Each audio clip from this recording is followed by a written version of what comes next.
ఈరోజు నేను మీకు పరిచయం చేయబోయే ఇంటర్న్షిప్ ప్రోగ్రామ్ ఏదైతే ఉంటుందో అది ఐఐఎస్టీ నుంచి Indian institute of the space science and technology, అందరికీ తెలిసినటువంటి ఇన్స్టిట్యూట్ ఇది. ఇండియాలోనే మనకి స్పేస్ సైన్స్కి సంబంధించి టెక్నాలజీకి సంబంధించినటువంటి ఏకైక ఇన్స్టిట్యూట్.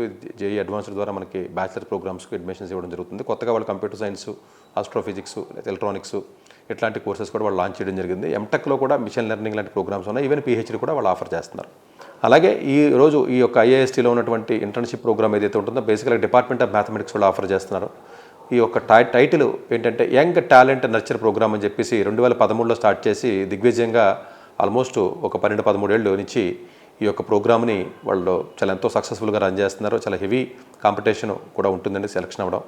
దయచేసి ఈ యొక్క ఏదైతే ఉంటుందో యంగ్ టాలెంట్ నర్చర్ అనేది ఏదైతే ఉంటుందో YTN అంటారండి. బేసికల్గా young talent nurture program 2026 IIST అని టైప్ చేసుకుని గూగుల్లోకి వెళ్ళి YTN అని చెప్పి మీరు టైప్ చేసినట్లయితే 2026 అని నోటిఫికేషన్ రిలీజ్ అవుతుంది. వాళ్ళ గూగుల్ ఫామ్ ఉంటుంది.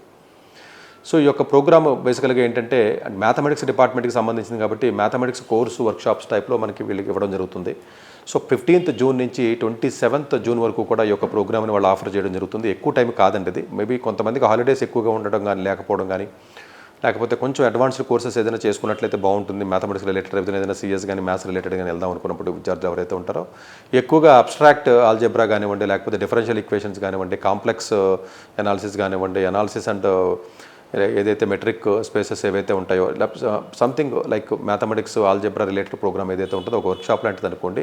అంటే అడ్వాన్స్డ్ మ్యాథ్స్ కోర్సెస్ మీరు నేర్చుకుంటూ బేసికల్గా ఎక్కువగా 3rd ఇయర్ స్టూడెంట్స్ అయితే ప్రిఫరబుల్ అండి, 4th ఇయర్ స్టూడెంట్స్ అయితే ప్రిఫరబుల్ అండి. అడ్వాన్స్డ్ మ్యాథ్స్ నేర్చుకునే అప్లికేషన్ ఫీల్డ్స్లోకి వెళ్తారండి. అప్లికేషన్ ఫీల్డ్స్ మీద వెళ్ళడం అనేది ఏదైతే ఉంటుందో ఇది ఇక్కడ క్రూషియల్ పాయింట్. ఓన్లీ థియరీ నేర్చుకోవడం వల్ల ఉపయోగం లేదు, ప్రాజెక్ట్స్ కూడా ఉంటుందండి. లాజికల్ రీజనింగ్ ఏ విధంగా ఉండాలి, అనలిటికల్ క్యాపబిలిటీస్ గురించి కానివ్వండి, ప్రాబ్లమ్ సాల్వింగ్ స్కిల్స్ కానీ ఇవన్నీ కూడా దీంట్లో ఒక పార్ట్ కింద వాళ్ళు చేయడం జరుగుతుందండి.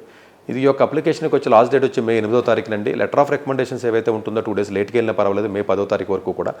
బట్ ఈ పర్టికులర్ వీడియోలో క్లియర్గా అర్థం చేసుకోండి అమ్మా. 8వ తారీఖు మే మనకి లాస్ట్ డేట్ అయినప్పటికీ కూడా మేబీ మే 10వ తారీఖు వరకు కూడా మీరు LORs పెట్టుకోవచ్చు. మే 14, 15 ఇంచుమించుగా మీకు రిజల్ట్ వాళ్ళు అనౌన్స్ చేయడం జరుగుతుంది. అనౌన్స్ చేసిన తర్వాత 15 జూన్ నుంచి 27 జూన్ వరకు కూడా ఈ ప్రోగ్రామ్ యొక్క ఫిజికల్గా వెళ్ళి మీరు ఐఐఎస్టీలో మీరు జాయిన్ అవ్వాల్సి ఉంటుంది. సో ఇది సెర్చ్ చేసినప్పుడు YTN ప్రోగ్రామ్ అని ఏదైతే ఉంటుందో YTN ప్రోగ్రామ్ అని సెర్చ్ చేసి దాంట్లోకి వెళ్ళి మీరు ఫామ్ ఫిల్అప్ చేసి ఆటోమేటిక్గా ఆ రికమెండేషన్ ఎవరైతే ఉన్నారో ఆ లెటర్స్ కొంచెం లేట్గా సబ్మిట్ చేసిన పర్వాలేదు. ఇమీడియట్గా ఇది ఎవరైతే స్టూడెంట్స్ ఎక్కువగా 3rd ఇయర్ మ్యాథ్స్ కానీ సిఎస్ కానీ ఎవరైతే రిలేటెడ్ ఎవరైతే ఉంటారో ఈవెన్ ఫైనల్ స్టూడెంట్స్ కానీ వాళ్ళకైతే కొంచెం అడ్వాన్స్డ్ మ్యాథమెటిక్స్ కాబట్టి ప్రాబ్లీ వాళ్ళకి అండర్స్టాండింగ్ ఎబిలిటీ ఎక్కువ ఉంటుంది కాబట్టి వాళ్ళకి ఎక్కువగా ఛాన్సెస్ ఉంటాయి. Even integrated program BS MS కానీ BS 4 years ప్రోగ్రామ్స్ ఉన్న పిల్లలు ఎవరైతే ఉంటారో వాళ్ళు కూడా అప్లై చేయొచ్చు. థ్యాంక్ యూ అండి. Thank you very much.